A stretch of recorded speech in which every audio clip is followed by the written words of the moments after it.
Estoy con Eugenia Navarro. Y yo con Sara Santos. Y esto es Starling Talks.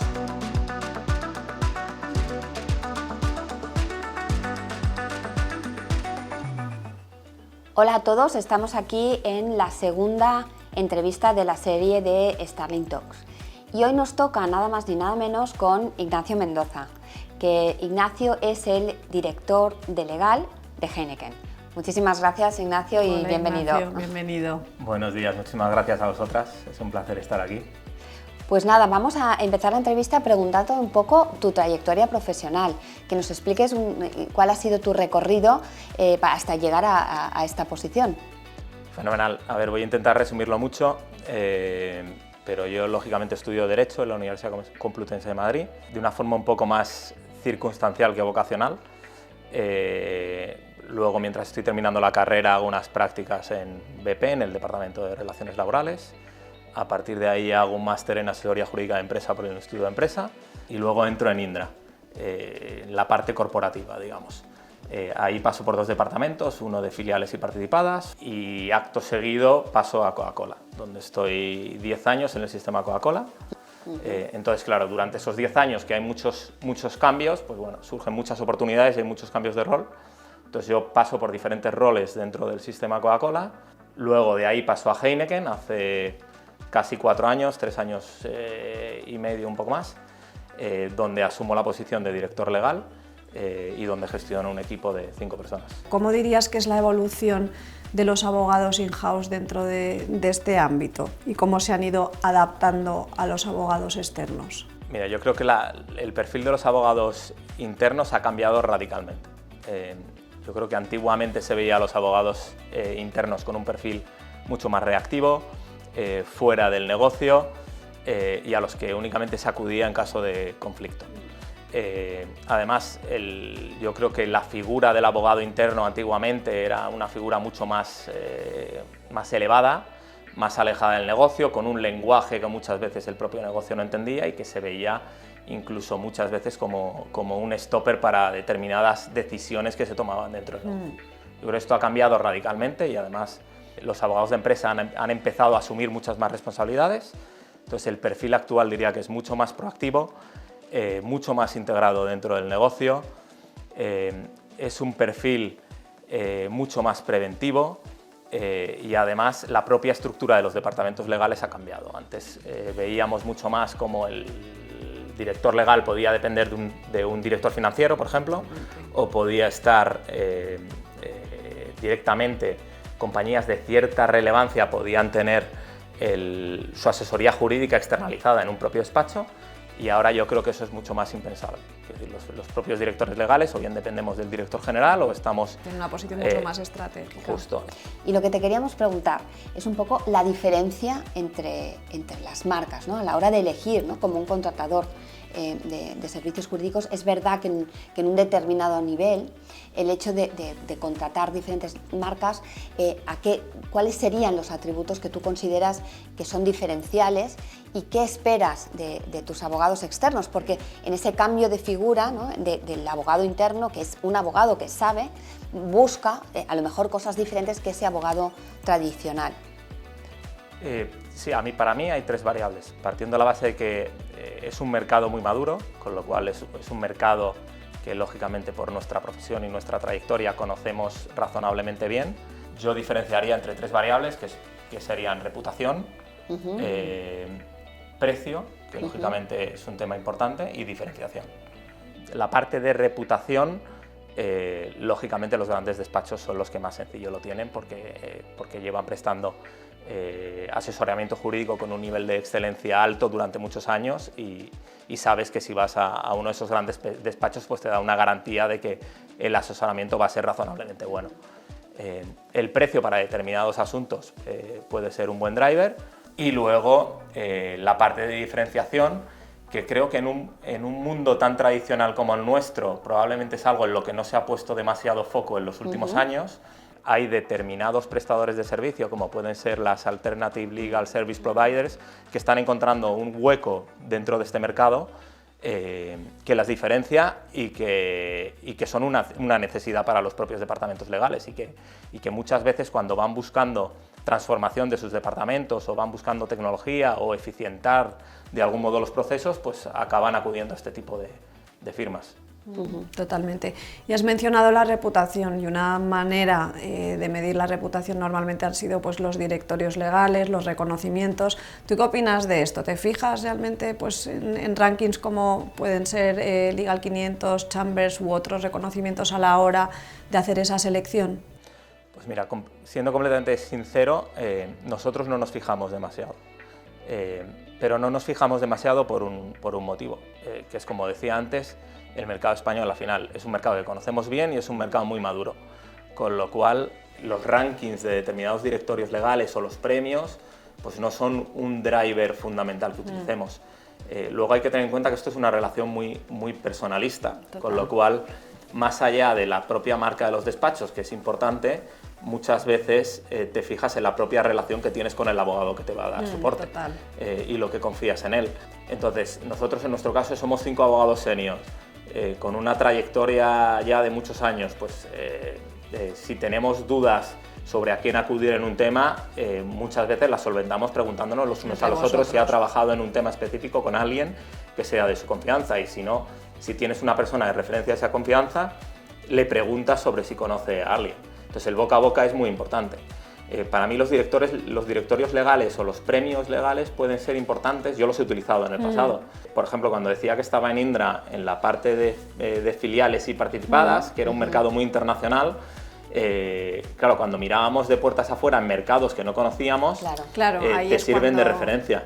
Yo me acuerdo, por ejemplo, abríamos una compañía en la India o abríamos una sucursal en Kazajstán. Pues son mercados que no tienes ni idea de por dónde empezar. Entonces, los premios y los directorios legales te sirven de referencia y eso es lo primero en lo que te apalancas. Totalmente. Y centrándonos un poco en el papel que tienen los equipos de marketing dentro de los despachos. Cuando hablamos de materiales de marketing que producen pues, estos equipos, ¿en qué te fijas o qué te suele ayudar? Por ejemplo, pues, brochures o newsletters, cualquier tipo de material. ¿Qué es lo que te llama a ti la atención o qué te puede ayudar en tu día a día? Pues mira, siendo además completamente transparente una vez más, los brochures no le prestamos demasiada atención. Las newsletters son muy interesantes, pero tienen un problema, que es recibimos 200 millones de newsletters al mes, con lo cual por falta de tiempo es casi imposible abarcarlas todas y leerlas. Luego los webinars, por ejemplo, que son otra forma de promoción de los despachos, yo creo que diría que es la herramienta más interesante. Es decir, porque normalmente consigues cerrarte un hueco de tiempo para ver un tema concreto que además sabes que va a ser de tu interés, y le pones foco, y además no tienes el compromiso de, oye, pues si me surge otra cosa y tengo que cancelar esto, pues lo cancelo y ya lo veré. O sea que al final, que hablabas también antes de diferenciación, aquí en este tipo de cosas pues son elementos diferenciadores, ¿no? Sí, sin duda. Has hablado antes de precio, ¿no? Y la verdad es que estamos viendo un mercado muy competitivo en que muchos despachos se quejan de que hay una batalla a precio. ¿Tú crees que realmente el precio es tan relevante y es un criterio de cambio de despachos? El precio es relevante en función del asunto que quieras externalizar. Claro. Entonces, si los asuntos son de bajo valor añadido, muy repetitivos, entonces el precio es un driver fundamental. Es lo principal en lo que te fijas, y cuando pides una propuesta, lo primero que miras es el precio. Si, sin embargo, lo que estás buscando es un servicio de alto valor añadido o un tema muy complejo, el precio, lógicamente, es importante porque todos tenemos que sujetarnos a un presupuesto, pero es lo menos importante de esa propuesta. Y hablando de las nuevas generaciones, ¿cómo las ves a las nuevas generaciones de abogados? Pues a las nuevas generaciones creo que tienen un reto por delante muy importante, que es con la inteligencia artificial generativa. Vamos a ver cómo acaba todo esto, pero parece que probablemente sean los que más les vaya a impactar.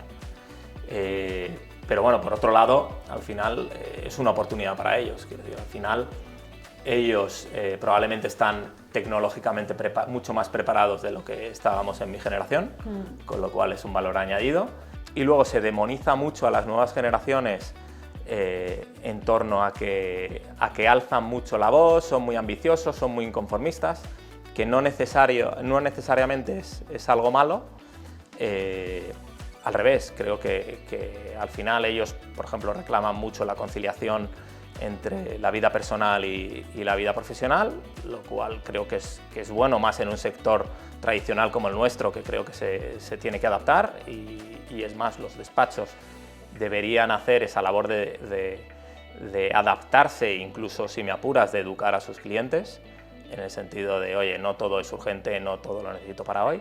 Entonces, esa parte de cambio es bueno, pero también tienen que tener cuidado las nuevas generaciones, en el sentido de que, no sé si es una percepción, pero da la sensación muchas veces de que están más preocupados por la ambición que por el crecimiento. Es decir, están más preocupados por el salario que van a tener, por la posición que van a ostentar, y no tanto por qué están aprendiendo por el camino. Y al final hay que tener en cuenta que estas carreras son carreras a largo plazo, en las que, siendo carreras tan técnicas, se requiere un aprendizaje previo que es necesario.